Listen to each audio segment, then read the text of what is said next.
Depression दुनिया भर में अक्षमता का सबसे बड़ा कारण है और कोई भी इसका शिकार हो सकता है, लेकिन बहुत बार इसके बारे में लोग बात करने से परहेज करते हैं और इसीलिए बहुत बार डिप्रेशन के शुरुआती लक्षण नजरअंदाज हो जाते हैं और इससे रोग की पहचान और इलाज होने में देर हो जाती है, जिससे कई बार बात आत्महत्या तक पहुंच जाती है। डिप्रेशन होने के कई कारण हैं और इसी वजह से हमें डिप्रेशन के लक्षण पहचानने की जरूरत है। तो चलिए आज देखते हैं कि इस बीमारी की पहचान कैसे की जा सकती है और जो लोग इसका शिकार हैं उनका इलाज कैसे हो सकता है। मैं हूं डॉक्टर सोनियालाल गुप्ता और मैं हूं डॉक्टर समीर गुप्ता और आपका डॉक्टर्स ऑन कॉल पे स्वागत है। डिप्रेशन के शिकार भारत में ही 5 करोड़ से ज्यादा लोग हैं।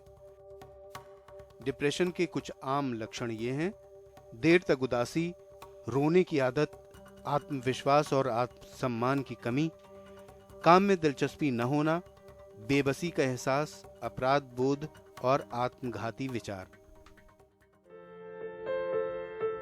हमने मानस फाउंडेशन के नवीन कुमार से बात की।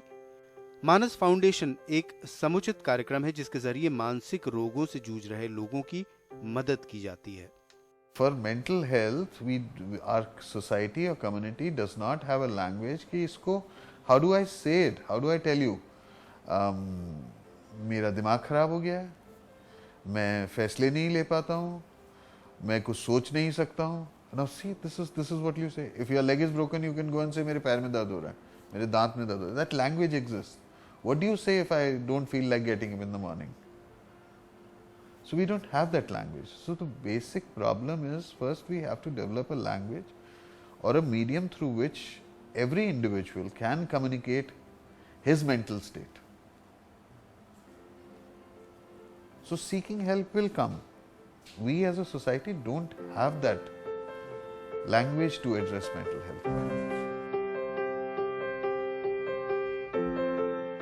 सबसे बड़ा सवाल ये है कि डिप्रेशन का इलाज कैसे किया जा सकता है।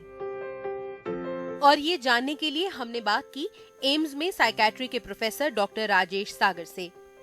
क्लिनिकल डिप्रेशन या डिप्रेसिव डिसऑर्डर के लिए आपके जो लक्षण हैं जो 2 हफ्ते से ज़्यादा होने चाहिए और ये जो लक्षण हैं ये लगातार रहने चाहिए 2 हफ्ते तक, मतलब कम से कम।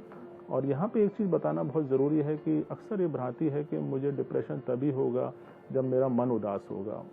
ये समझना इसलिए ज़रूरी है कि हम डिप्रेशन का डायग्नोसिस बना सकते हैं, हो सकता है व्यक्ति को बिना उदासी के भी, क्योंकि हमारे समाज में, हमारे कल्चर में कभी कभी उदासी हम इतना व्यक्त नहीं करते हैं। हम कहते हैं कि डिप्रेशन जो एज ए डिसऑर्डर, उसमें व्यक्ति को एक डिसफंक्शन होना चाहिए, एक उसको डिस्ट्रेस कहने का मतलब उसको अपने आप से कष्ट होना चाहिए और एक डिसेबिलिटी होनी चाहिए। इसका मतलब ये है डिसफंक्शन का कि मैं जैसे ऑफिस जा रहा हूँ, ऑफिस जाना मैंने बंद कर दिया है, मैं स्कूल जाता हूँ, नॉर्मली मैंने स्कूल जाना बंद कर दिया है, कॉलेज नहीं जा रहा, लोगों से मिलता था वो अब ने मिलना बंद कर दिया, या कोई घर पे आया तो उससे भी मैं मिलना नहीं चाहूँगा। तो ये जो डिसफंक्शन है ये बहुत इम्पॉर्टेंट है डायग्नोसिस बनाने के लिए डिप्रेशन का।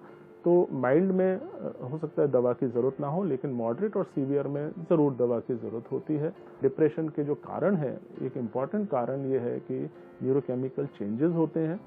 जैसे हमारा न्यूरोट्रांसमीटर्स है, सेरोटोनिन एक प्रकार का न्यूरोट्रांसमीटर, तो दवा के ज़रिए जो कम होता है उसको हम बैलेंस करते हैं, उसको बढ़ा देते हैं। हर व्यक्ति के अपने रिस्क फैक्टर्स हैं, प्रोटेक्टिव फैक्टर्स हैं, तो उसी के हिसाब से उसका पूरा प्लान किया जाता है ट्रीटमेंट। और लेकिन ये कहना ज़रूरी है कि ट्रीटमेंट जो है जब शुरू करते हैं तो कम से कम 6 से 9 महीने दिया जाता है, और हो सकता है जिसमें रिस्क फैक्टर ज़्यादा हैं तो ज़्यादा और लंबे वक्त भी हो सकता है, किसी को मल्टीपल एपिसोड्स होते हैं, क्योंकि डिप्रेशन मुख्यतः एक एपिसोडिक इलनेस है। तो अगर मल्टीपल एपिसोड्स हैं तो हो सकता है उसको ज़्यादा वक्त तक दिया जाता है। लेकिन बहुत बड़ी भ्रांति है गलत कि व्यक्ति क्योंकि दवा देते हैं ठीक हो जाता है 2 हफ्ते में, 4 हफ्ते में, तो दवा छोड़ देता है। लेकिन वो जो क्रूशियल पीरियड है, क्योंकि उसको रिलैप्स के चांसेस बहुत ज़्यादा होते हैं, तो दवा जो है इसलिए दी जाती है, एक तो बीमारी आपकी ठीक हो जाए, सिम्टम्स कम हो जाए, दूसरा इसलिए कि आने वाले एपिसोड है उसको रोकने के लिए। देखिए बहुत महत्वपूर्ण स्टेप है ये, और हम समझते हैं एज ए प्रोफेशनल बहुत ज़रूरी है इसको समझना, क्योंकि पहले ये था कि हमारा आईपीसी की धारा के तहत 309 में ये था कि कोई भी व्यक्ति अगर सुसाइड अटेम्प्ट करता है और बच जाता है तो उसको ले सकते हैं, उसके ऊपर केस कर सकते हैं और उसको सज़ा भी मिलती है और उसको उसमें फाइन भी होता है। तो पहले ये था। समझिए कि कोई व्यक्ति है तो इतनी पीड़ा में है, उसको बीमारी भी है, उसको डिप्रेशन भी हो सकता है और वो उसने कोशिश की अपने आप को हानि पहुंचाने की और जो ठीक हो गया तो आप उसको केस कर रहे हैं। तो हमें लगता था कि बहुत ही कॉन्ट्रडिक्शन है अपने आप में।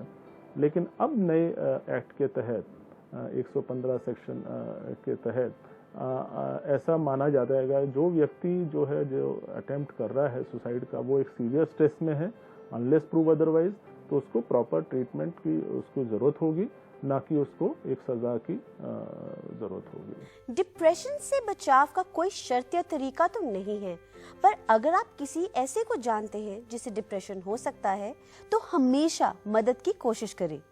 और याद रखिए, आप अकेले नहीं हैं और डिप्रेशन का इलाज हो सकता है। बल्कि WHO का पहला लक्ष्य मानसिक रोगों के बारे में भेदभाव को खत्म करना है और हमें एक साथ आकर अपने समाज में इसके बारे में जागरूकता बढ़ाने की कोशिश करनी चाहिए। आज डॉक्टर्स ऑन कॉल पर इतना ही, फिर मिलते हैं अगले हफ्ते।